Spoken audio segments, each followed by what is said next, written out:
এখানে বিধায়কদের সভা ডাকা হয়েছিল, বিধায়কদের কোনো সমর্থন ছাড়াই এখানে ঘোষণা করা হয়েছে।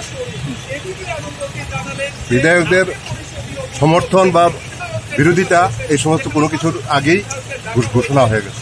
স্যার এই বিষয়ে কি আপনিও কি স্যার রামপ্রসাদের সঙ্গে একমত?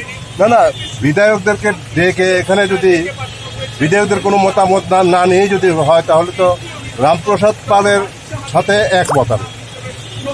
তো আপনি কি মুখ্যমন্ত্রী হিসেবে ডক্টর মানিক সাহাকে মেনে নিতে পারছেন? আমরা দেখুন, আমরা সংগঠন দেখেছি, তারপর এখন রাজ্যসভার এমপি হয়েছেন, আমাদের কোনো আপত্তি ছিল না।